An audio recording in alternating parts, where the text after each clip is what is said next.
ਸਿਆਣੇ ਕਹਿੰਦੇ ਵੀ ਦੇਸੀ ਖੋਤਾ ਵਲੈਤੀ ਟੀਟਣੇ।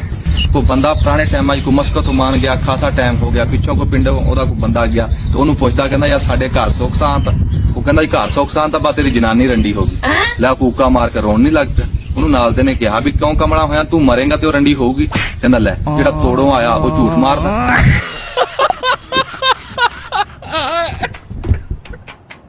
ਮੈਨੂੰ ਅੱਜ ਸਮਝ ਲੱਗੀ ਵੀ ਜਿੱਦਣ ਵਿਆਹਣ ਜਾਈਏ ਉਦਣ ਬਾਰ-ਬਾਰ ਮੂੰਹ 'ਚ ਮਿੱਠਾ ਜਿਹਾ ਕਿਉਂ ਪਾਈ ਜਾਂਦੇ ਹੁੰਦੇ।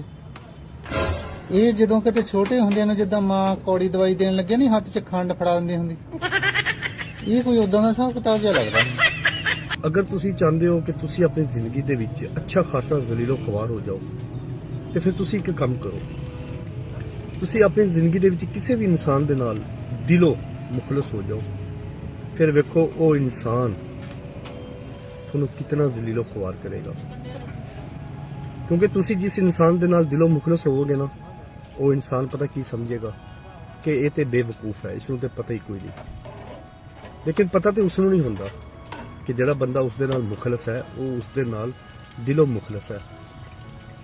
ਲੇਕਿਨ ਜਿਸ ਬੰਦੇ ਨਾਲ ਤੁਸੀਂ ਮੁਖਲਸ ਹੋ ਨਾ, ਉਹ ਬੰਦਾ ਇਹ ਸਮਝਦਾ ਹੈ ਕਿ ਇਹ ਬੇਵਕੂਫ ਹੈ, ਉਹ ਤੁਹਾਡੀ ਕੰਡ ਪਿੱਛੇ ਥੋੜੀਆਂ ਗੱਲਾਂ ਕਰੇਗਾ, ਥੋੜੀਆਂ ਬੁਰਾਈਆਂ ਕਰੇਗਾ। ਉਹ ਸਮਝੇਗਾ ਕਿ ਇਸ ਨੂੰ ਤੇ ਕਿਸੇ ਗੱਲ ਦਾ ਪਤਾ ਨਹੀਂ ਪਤਾ ਸਭ ਨੂੰ ਹੁੰਦਾ ਹੈ ਕਿ ਉਸ ਦੀ ਕੰਡ ਪਿੱਛੇ ਕੌਣ ਕੀ ਗੱਲਾਂ ਕਰ ਰਿਹਾ, ਲੇਕਿਨ ਉਹ ਚੁੱਪ ਹੁੰਦਾ ਹੈ किसी वजह तो, शायद इस वजह तो भी वो चुप होता है। आज का माशरा तकब्बुर सिखाता है और तकब्बुर सिवाय खफगी के आपको कुछ नहीं देता। बिल्कुल तकब्बुर की तवक्को पूरी नहीं हो सकती। जो अना के घोड़े पे सवार होता है आसमान, वो चलता बहुत है, पहुंचता कहीं नहीं। देखिए मेरे रब ने अकबर जो है तकब्बुर बड़ा अपने लिए रखी, खबरदार यहाँ मत जाना, आना सिर्फ उसकी है। तो जिंदगी से मैं कैसे निकाली जाए? जरूरत ही नहीं मैं निकालने की, उसको हम कर दीजिए। इसके लिए तो बहुत काम करना पड़ेगा। I mean, कितना मुश्किल काम है कि आप मैं से हम पे आ जाए। आपके लिए आसान है लेकिन है बहुत मुश्किल। बहुत आसान है, सचमुच बहुत आसान। एक तो मोहब्बत हम होना सिखाती है, मगर हमारे यहाँ मोहब्बत भी मैं होना सिखाती है। मोहब्बत तो सिखाती हम है, और हमारे यहाँ मोहब्बत का मतलब यह है कि एक कोई हुक्म देगा और दूसरा उसको कोई हुक्म मानेगा, तो ये लाजवाल मोहब्बत होगी। मेरे नजदीक आप जिसको चाहें उसको आजाद करने का नाम मोहब्बत है। आप उसे वो गुंजाइश दें कि यहाँ तुम्हारा जो जी चाहे करो, हमें उससे कोई गरज नहीं, हम खुश हैं इसमें कि तुम खुश हो। ਬੰਦੇ ਦਾ ਮਾੜਾ ਵਕਤ ਕਦੋਂ ਸ਼ੁਰੂ ਹੁੰਦਾ?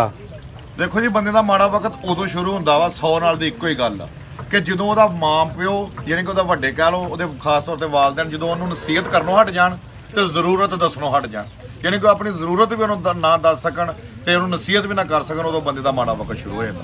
ਯਾਨੀ ਕਿ ਉਹ ਉਦੋਂ ਹੁੰਦਾ, ਇਹ ਇੱਥੋਂ ਤੱਕ ਨੌਬਤ ਉਦੋਂ ਪਹੁੰਚਦੀ ਆ ਜਦੋਂ ਔਲਾਦ ਮੰਨਣੋਂ ਹਟ ਜਾਏ, ਉਹਨਾਂ ਤੋਂ ਬਾਹਰ ਹੀ ਜੋ ਦਿਸਣ ਵੀ ਜੇ ਇਹਨੂੰ ਗੱਲ ਕੀ ਇਹਨੇ ਗੁੱਸਾ ਕਰ ਜਾਣਾ, ਇਹਨੇ ਕਿਹੜਾ ਸਾਡੀ ਮੰਨਣੀ ਆ। ਉਸ ਟਾਈਮ ਇਹ ਟਾਈਮ ਹੁੰਦਾ ਕਿ ਮਾਂ-ਬਾਪ ਨਾ ਜ਼ਰੂਰਤ ਦੱਸਦੇ ਨਾ ਉਹਨੂੰ ਨਸੀਹਤ ਕਰਦੇ, ਉਦੋਂ ਹੀ ਬੰਦੇ ਦਾ ਮਾੜਾ ਵਕਤ ਸ਼ੁਰੂ ਹੋ ਜਾਂਦਾ। ਮੇਰੀ ਜ਼ਿੰਦਗੀ ਦਾ ਇਹ ਤਜਰਬਾ ਵਾ, ਮੈਂ ਲੋਕਾਂ ਨੂੰ ਦੇਖਿਆ ਵਾ ਬਰਬਾਦ ਹੁੰਦੇ ਆ ਮਾਂ-ਬਾਪ ਦੀ ਗੱਲ ਨਾ ਮੰਨਣ ਤੋਂ ਬਾਅਦ। ये खुशियाँ ये जिंदगी ये लज्जतों का सुरूर, ये खुशियाँ ये जिंदगी ये लज्जतों का सुरूर, वमल हयात दुनिया इल्ला मताउल गुरूर। कि जिसके सामने सब बराबर है अमीर और फकीर, कि जिसके सामने सब बराबर है अमीर और फकीर, हस्बुनल्लाहु व निअमल वकील।